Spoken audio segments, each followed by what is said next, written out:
Et on commence ce journal avec l'image de ce petit avion de tourisme posé en plein champ derrière le lycée Pierre Mendès France à Montpellier. L'appareil a dû être posé en urgence ce matin suite à une panne de moteur.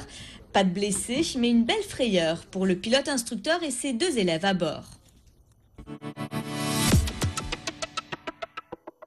4 lycéens soupçonnés d'avoir braqué le magasin Cash Converter à Pérol. C'était le 7 juin dernier. 4 personnes avaient dérobé de l'argent liquide et des bijoux dans la zone commerciale.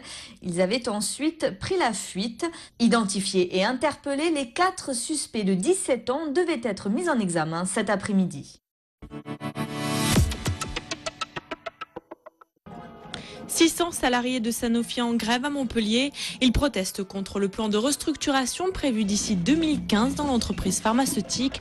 200 postes dans la recherche pourraient être supprimés sur les 1100 que compte le site. Inadmissible selon les syndicats. Il y a quand même tout un potentiel intellectuel qui va être perdu. C'est un gâchis monstrueux. Tout simplement parce que l'entreprise est gérée de façon strictement financière. Sanofi, 3e capitalisation mondiale, c'est colossal et à l'heure actuelle veut encore plus. Et comme ils ont trouvé un marché potentiel sur les pays émergents, la recherche, ils n'ont pas besoin, pendant 10, 15, 20 ans, ils n'en ont plus besoin et donc ils la sacrifient. Les détails de cette restructuration ne sont pas encore connus mais pourraient l'être ce soir. Un comité central d'entreprise avec les instances du personnel se tenait aujourd'hui au siège de Sanofi en banlieue parisienne. Même si c'est les vacances, il faut déjà penser à la rentrée prochaine. Depuis lundi, les étudiants peuvent s'inscrire à la faculté de sciences de Montpellier, à la maison des étudiants. Pour la première journée d'ouverture, ils étaient une centaine, majoritairement des bacheliers, comme Claire, originaire d'Aix-en-Provence. Elle a choisi la méthode Yaprimo. Yaprimo, c'est en fait une première inscription par Internet et qui permet d'imprimer des dossiers de préinscription. Qui sont nécessaires pour l'inscription administrative. Particularité de ces inscriptions, elles sont à guichet unique.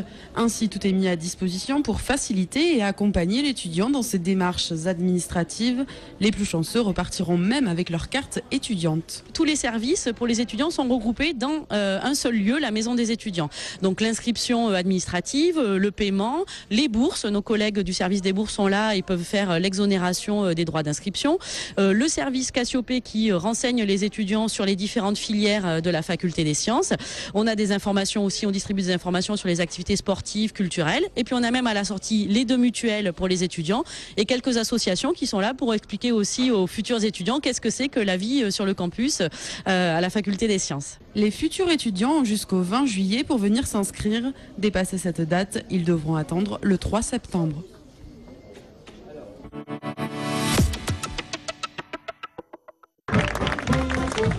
Et on termine ce journal avec la 2e édition des vainqueurs qui s'est tenue hier soir au Domaine d'eau à Montpellier. Ce concours initié par le Conseil général de l'Hérault récompense des professionnels du vin porteurs d'un projet innovant et audacieux. Parmi les 42 vignerons participants, 8 ont été récompensés cette année. Un concept qui a notamment séduit le comédien français Pierre Arditi. On récompense encore une fois des humanités. Il y a quelque chose qui crée du lien social. Il y a une humanité, un humanisme. Alors c'est plus riche encore. Et ça revient à dire que le vin est un titilleur d'imaginaire, d'humanité, de solidarité. Et qu'il faut arrêter de taper sur le vin, car contrairement à ce qu'on croit, il n'est pas un ennemi, sauf quand il est mauvais. Et quand il est bon, et il l'est souvent, alors il devient un ami et un allié précieux.